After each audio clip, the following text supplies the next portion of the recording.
There very many of the dwarves were slain in the first onset, but some escaping from the ambush held together, and fled eastwards towards the mountains.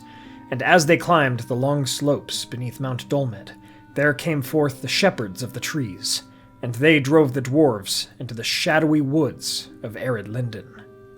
Hey everyone, Yoyston here, and I hope you all are doing well, wherever you are in Middle-earth. Today we are going to be taking a look at the battle that occurred between dwarves and Ents, as well as the general tension between the two, philosophically and in their creation. Sources for today's video may be found in the description and cards, so please check those out, my friends. Thank you all so much for joining me today. Let's begin our tale. Now, due to the fact that both of these groups were generally a part of the Free People's faction, and while there was conflict physically, it was actually more ideological and in their nature than physical, with one exception. Therefore, I will approach this Wars of the Legendarium video a bit differently than most of my others. For a quick recap of how the dwarves came into being, Aulë the Smith of the Valar created these people without the consent of Eru, as Aulë wished for the children of Ilúvatar to begin walking the earth earlier than they would. Yet, even as Aulë rose his hammer to destroy his creations, Eru stopped him, and gave to the dwarves true free will and life, adopting them in that moment as his children as well. They were placed in slumber around Middle-earth to awaken after the elven folk, the firstborn. Learning of this, Yavanna, Aulë's wife, grew afraid, for the Kelvar, or animals, may defend themselves or flee, but there were no such guardians of the Olvar, or plant life, that grew and could not flee. Yavanna then sought Manwë with these concerns, knowing that her husband, Aulë's creations, would walk amongst the trees, looking for resources and wood with which to craft. Manwë and Yavanna would consult the music of the Ainur, and Manwë went away, speaking with Eru himself and returning to Yavanna, with the answer that Ilúvatar would send forth spirits from afar, as the awakening of the thought of Yavanna, even as the children of Ilúvatar woke themselves, and they would go into the woods. They would linger in the early world for a while, shepherds to defend the forests and their nature, even as the eagles also soared above, dwelling upon the mountains. Yavanna would return to Aulë, and warned him that a power would walk in the forests, whose wrath the dwarves would see at their own peril.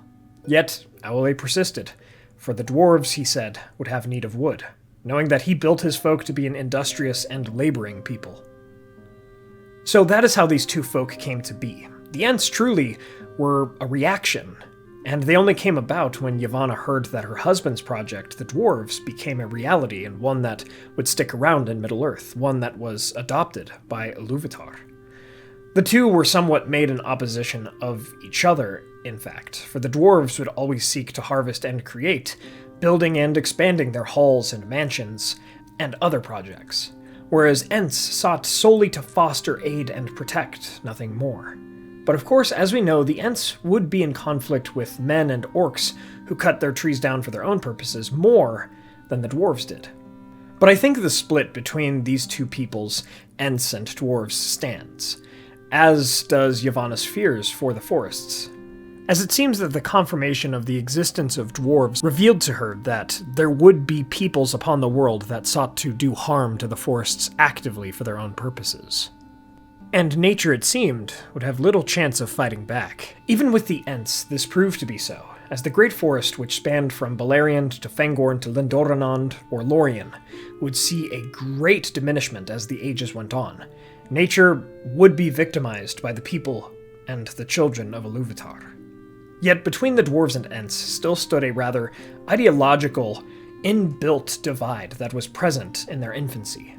And so we come to the battle that actually took place between these two factions, with others being included as well. The Battle of Sarn Athrad took place in 503 of the First Age.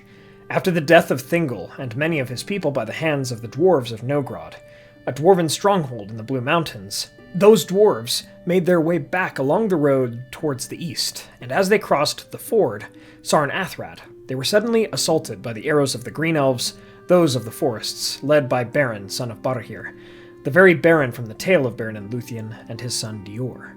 As these forces clashed, the likely larger host of elves led by a man and half-elf suffered less casualties than the dwarves, as Beren even defeated the Lord of Nogrod.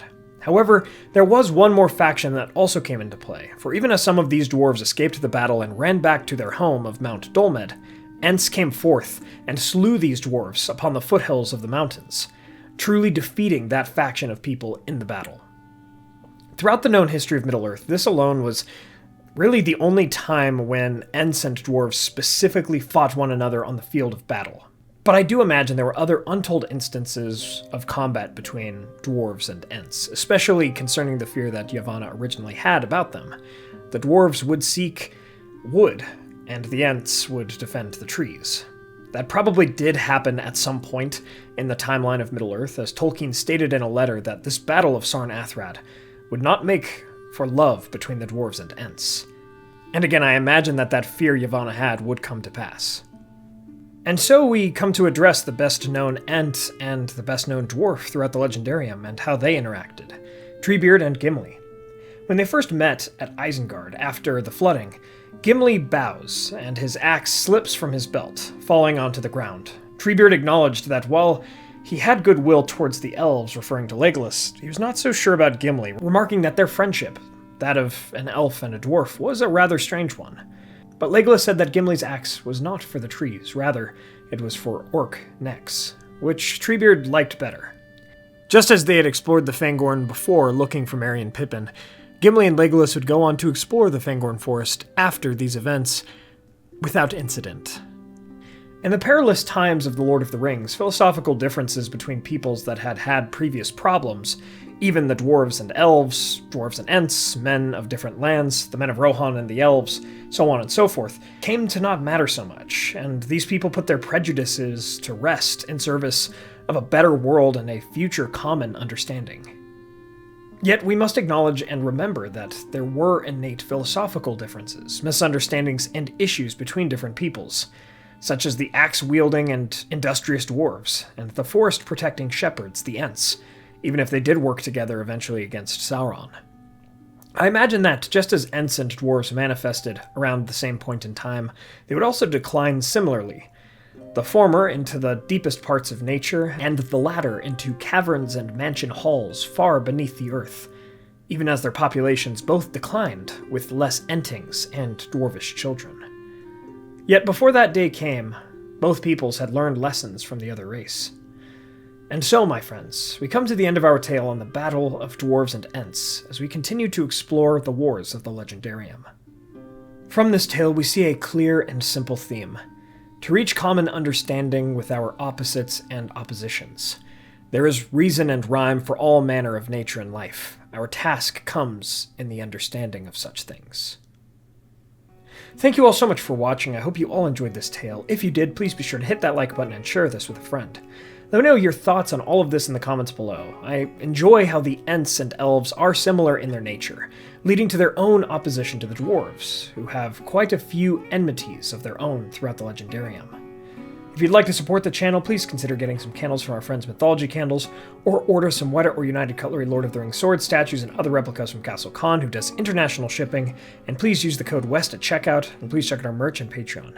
Thanks to our Valar tier patrons and YouTube members: Peter Shepard, Merton, John Hume, Elizabeth Calvert, Maz Gibbs, Reese Jenkins, Arthur Merlin, Dale Davis, Theodore, Moon Viper, Andrew Carlisle, Zoomi, and Brian Hunley. Thank you so much to all of our patrons and YouTube members. It really means a lot. Please subscribe and hit that bell button to join the Men of the West and all of the Free Peoples today. And I'll see you all again next week with a video for Tolkien Reading Day. My friends, thank you all so much for joining me on this adventure. Until the next one.